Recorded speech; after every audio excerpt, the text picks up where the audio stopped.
আজকে আমার আলোচনার বিষয় ঘরোয়া পদ্ধতিতে পুরুষাঙ্গ তাজা মোটাকরণের পদ্ধতি। দেশের এবং প্রবাসের ভাই বোনদের প্রতি সালাম। আসসালামু আলাইকুম। আমি প্রভাষক ডাক্তার রিক্তা পারভিন, হোমিওপ্যাথি এবং আয়ুর্বেদিক চিকিৎসক। অনেকেই এখন একটাই সমস্যা নিয়ে আসে বা একটা সমস্যা নিয়ে কথা বলে, আসলে এটা সমস্যা কিনা জানি না। সেটা হলো যে তারা লিঙ্গ মোটা তাজা বড় করতে চায়। অবিবাহিত ছেলে এরাও প্রশ্ন করে থাকে, এরাও চেম্বারে আসে কি ফোনের মাধ্যমে জানতে চায়।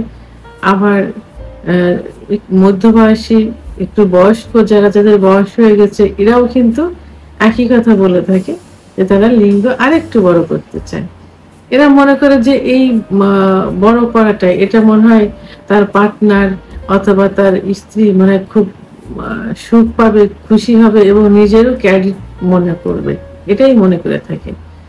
এটা এখন একটা ফ্যাশন মতো হয়ে গেছে যে লিঙ্গ মোটা তাজাকরণ করতেছে। কিন্তু আসলে ইচ্ছা করলে কি সবকিছু হয়? আল্লাহ সৃষ্টির বাইরে তো কোনো কিছু করাই সম্ভব না। কারণ আল্লাহ তাআলা নির্দিষ্ট নিয়মে সবকিছু তৈরি করেছেন।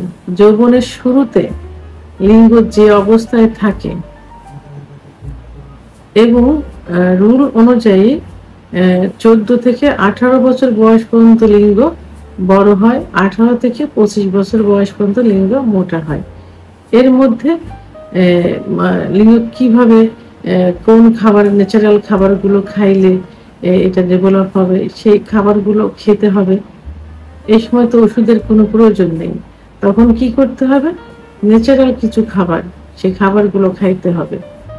এবং এটা নষ্ট হয়ে যায় এই জাতীয় কোনো কিছু করা যাবে না।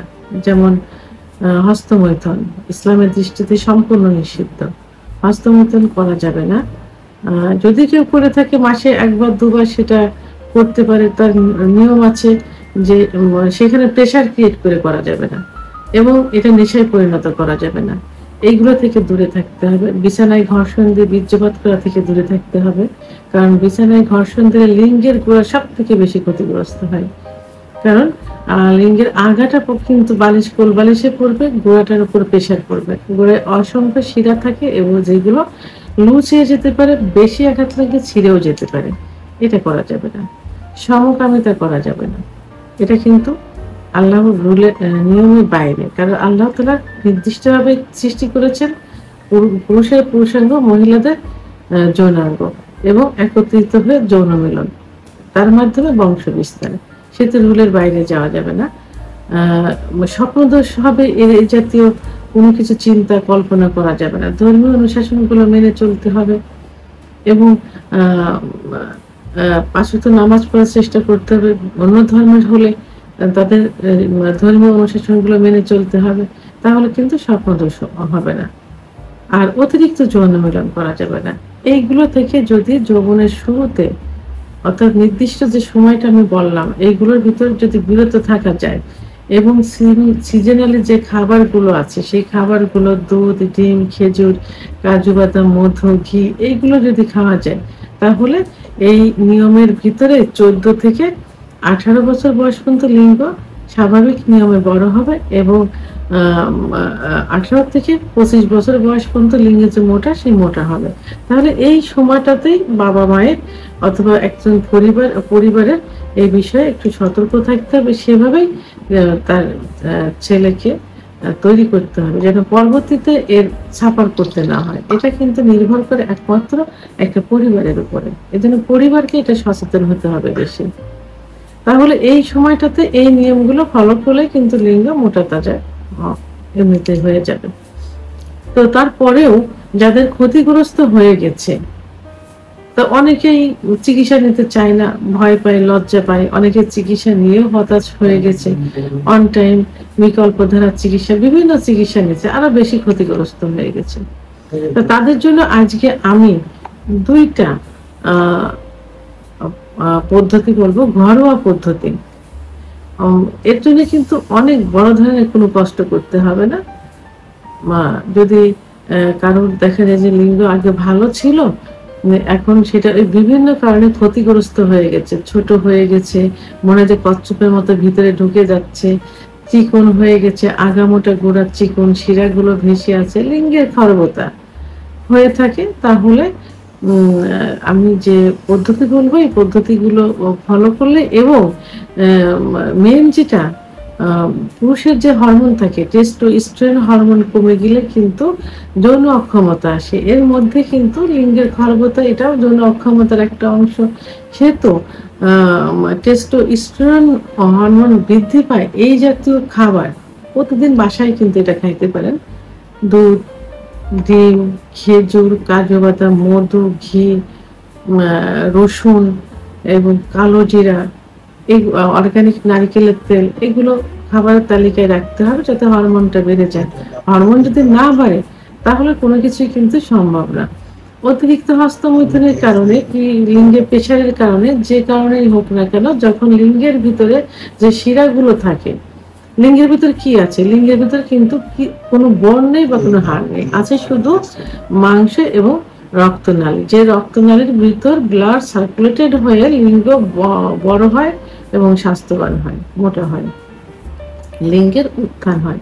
কিন্তু যখনই ব্লাড সার্কুলেশন কমে যাবে তখনই কিন্তু লিঙ্গের খর্বতা চলে আসবে। তো এখন পূর্বে এই বিভিন্ন কারণে এবং টেস্টোস্টেরন হরমোন কমে যাওয়ার কারণে লিঙ্গ খর্বতা চলে আসছে।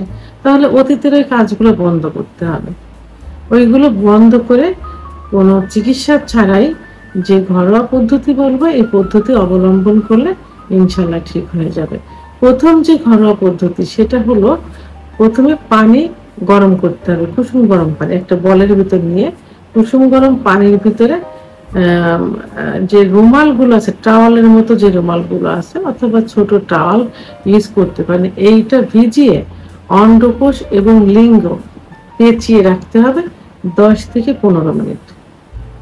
এই যে গরম যে ভাপটা লাগবে এই ভাপে কি হবে, লিঙ্গের শিরাগুলো যেটা সংকুচিত থাকে এই সংকুচিত শিরাগুলো প্রসারিত হয়ে যাবে, তখন ব্লাড সার্কুলেশন সঠিক মতো হবে। এটা যদি 1 থেকে 3 মাস পর্যন্ত নিয়মিত করা যায় তাহলে কিন্তু ব্লাড সার্কুলেশনটা শুরু হয়ে যাবে, লিঙ্গ আস্তে আস্তে কিন্তু মোটা তাজা হতে থাকবে, অর্থাৎ পূর্বের অবস্থায় ফিরে আসবে। আরেকটা যে পদ্ধতি, এই পদ্ধতিটা হলো যে বাসা অনেকেই অলিভ অয়েল চেনে, অনেকের বাসায় আবার অলিভ অয়েল থাকে না, আপনারা নারিকেলের তেলও নিতে পারেন, তবে অলিভ অয়েল সব থেকে বেশি পারফেক্ট।